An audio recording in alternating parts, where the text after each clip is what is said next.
नमस्कार, मैं अभिषेक। आप देख रहे हैं तरुण प्रभा न्यूज नेटवर्क। चलिए नजर डालते हैं कुछ बड़ी खबरों पर।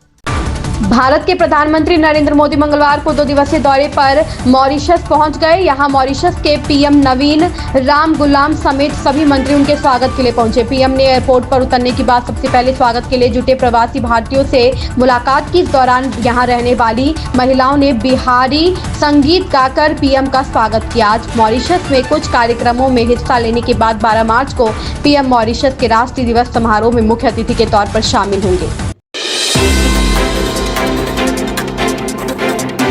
होली पर्व को देखते हुए स्वास्थ्य कर्मियों की छुट्टियां रद्द कर दी गई हैं। डिप्टी सीएम ब्रजेश पाठक ने कहा कि अस्पतालों में डॉक्टर अलर्ट मोड पर रहेंगे। अस्पताल प्रशासन को आवश्यक दिशा निर्देश दिए गए हैं। उत्तर प्रदेश के बलिया में मेडिकल कॉलेज बनाने पर कैबिनेट ने मुहर लगा दी। इसको लेकर डिप्टी सीएम ब्रजेश पाठक ने कहा कि जिले के लोग लंबे समय से मेडिकल कॉलेज की मांग कर रहे थे। इस पर सीएम योगी आदित्यनाथ ने फैसला लिया कि वहां पर मेडिकल कॉलेज बनाया जाएगा। मंगलवार को लोकसभा में प्रश्नकाल के दौरान उस समय काफी हंगामा देखने को मिला जब टीएमसी सांसद कल्याण बनर्जी सत्ता पक्ष से भिड़ गए। दरअसल मनरेगा फंड को लेकर कल्याण बनर्जी ने केंद्र सरकार पर निशाना साधा। इस दौरान कल्याण बनर्जी ने केंद्रीय मंत्री गिरिराज सिंह को लेकर ऐसी टिप्पणी की जिस पर सत्ता पक्ष ने कड़ी नाराजगी जाहिर की। लोकसभा अध्यक्ष ने किसी तरह मामले को संभाला।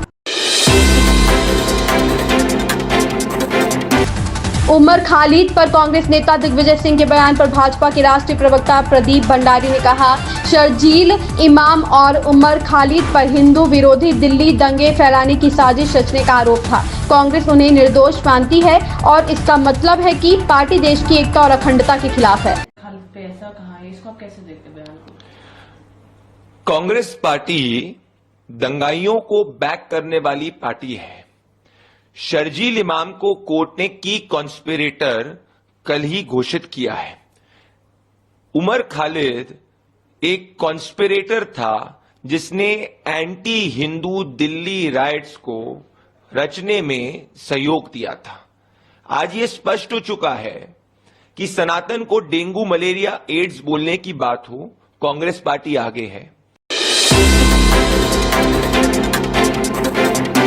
उत्तर प्रदेश के मंत्री डॉक्टर रघुराज सिंह ने कहा कि वह नमाज पढ़ सकते हैं, हमें कोई समस्या नहीं है, लेकिन वह यह नहीं कह सकते कि रंग उनके 20 या 25 मीटर के दायरे में नहीं गिरना चाहिए, क्योंकि पिचकारी का कोई माप नहीं होता। यह हमारे भगवान का त्योहार है। जिन लोगों को समस्या है वह जिस तरह से मस्जिदों को तिरपाल से ढकते हैं, वह तिरपाल से सिर पर दुपट्टा बना सकते हैं ताकि उनकी टोपी भीग ना जाए। हम मूर्ति पूजा करते हैं, लेकिन उनके पास मूर्ति नहीं है, इसलिए वह घर पर भी नमाज पढ़ सकते हैं, लेकिन हिंदुओं को परेशान करने के लिए वह मस्जिदों में नमाज पढ़ना चाहते हैं।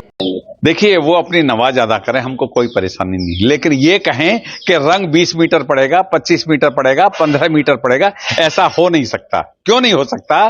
क्योंकि पिचकारी की कोई उसकी सीमा नहीं होती कि ये कोई वो तो सीमा है नहीं कि उससे बनाइए नाप के मीटर से कि इतनी से ज्यादा आप रंग नहीं फैला सकते। इसलिए रंगोत्सव है, हमारा भगवान का त्योहार है, होलिका दहन होता है, हमारे एक दूसरे भाई गले मिलते हैं जो हम लोग आपस में देते हैं। इसलिए जिसको भी कोई ऐतराज है, जैसे त्रिपाल से ये मस्जिद को ढकते हैं, वैसे ही त्रिपाल का हिजाब बना लें जिससे उनकी टोपी गीली नहीं होगी। संसद के बजट सत्र के दूसरे चरण के दौरान मंगलवार को राज्यसभा में जमकर हंगामा हुआ। दरअसल कांग्रेस के वरिष्ठ नेता मल्लिकार्जुन खड़गे ने उपसभापति हरिवंश को कुछ ऐसा कह दिया जिसे लेकर जमकर हंगामा हुआ। इसके लिए भाजपा ने उन पर जमकर निशाना साधा और माफी की मांग की।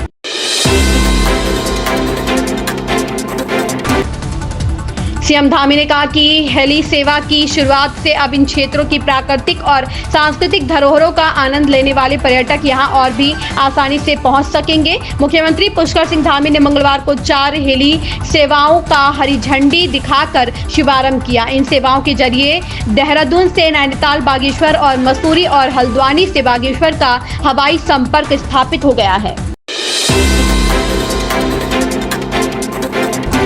हिमाचल प्रदेश विधानसभा में बजट सत्र के दूसरे दिन की कार्यवाही की शुरुआत शोकोद्गार से हुई। मुख्यमंत्री सुखविंदर सिंह सुक्खू ने पूर्व प्रधानमंत्री डॉक्टर मनमोहन सिंह के देहांत पर शोक व्यक्त करते हुए अपने वक्तव्य की शुरुआत की। उन्होंने कहा कि डॉक्टर मनमोहन सिंह ने देश के लिए श्रेष्ठ सेवाएं दी हैं। यह सदन दिवंगत आत्मा की शांति और उनके परिजनों को इस असहनीय क्षति को सहन करने की शक्ति प्रदान करे। नरसिम्हा राव जब प्रधानमंत्री थे तो उस समय डॉक्टर मनमोहन सिंह वित्त मंत्री थे, तो उन्होंने देश के लिए आर्थिक सुधारों को लाकर अमूल्य सेवाएं दी। सीएम ने कहा कि कुछ अधिकारियों का मीटिंग के नाम पर अक्सर दिल्ली जाना ठीक नहीं है। अगर जाना जरूरी है तो उचित कारण बताएं और सक्षम स्तर से अनुमति लेने के बाद ही प्रदेश छोड़ें। सूबे के मुखिया योगी आदित्यनाथ ने बैठक के बहाने बार बार दिल्ली जाने वाले अफसरों के दौरे पर कड़ी नाराजगी जताई है। उन्होंने कहा कि अब से कोई भी अधिकारी सक्षम स्तर से अनुमति लेने के बाद ही प्रदेश के बाहर जाए। एनईपी में 3 भाषा नीति और केंद्रीय शिक्षा मंत्री धर्मेंद्र प्रधान की टिप्पणी पर शिवसेना सांसद प्रियंका चतुर्वेदी ने कहा, 3 भाषा नीति के मुद्दे और तमिलनाडु सरकार और केंद्र सरकार के बीच टकराव का समाधान केवल बातचीत के जरिए ही हो सकता है। लेकिन धर्मेंद्र प्रधान ने कल सदन में बोलते हुए जो अहंकार दिखाया वह कैबिनेट मंत्री को शोभा नहीं देता। अपने अहंकार के कारण वह विपक्ष की बात नहीं सुनना चाहते। उन्हें समझने की जरूरत है कि डीएमके के सदस्य भी उन्हीं की तरह चुने गए हैं। लैंग्वेज कंट्रोवर्सी को लेकर जो तमिलनाडु गवर्नमेंट स्टांस ले रहे हैं और जो केंद्र सरकार के साथ उनकी तकरार हो रही है, उसमें अगर कोई सोल्यूशन निकल सकता है वो डिस्कशन से निकल सकता है। पर जिस अहंकार से धर्मेंद्र प्रधान कल फ्लोर ऑफ द हाउस पे बात कर रहे थे, जिस डिसरिस्पेक्टफुल वे में बात कर रहे थे, वो कैबिनेट मिनिस्टर को शोभा नहीं देता है। कप्तान रोहित शर्मा और मुख्य कोच गौतम गंभीर सहित भारतीय टीम के कुछ सदस्य चैंपियंस ट्रॉफी की खिताबी जीत के बाद स्वदेश लौट आए हैं। लगातार दूसरा आईसीसी खिताब जीतने के बाद रोहित सोमवार की रात मुंबई उतरे। टीम के अन्य सदस्य भी देश के अलग अलग शहरों में उतरे, जिससे प्रशंसकों के बीच यह चर्चा होने लगी कि T20 विश्व कप की तरह इस बार सम्मान समारोह आयोजित क्यों नहीं किया गया।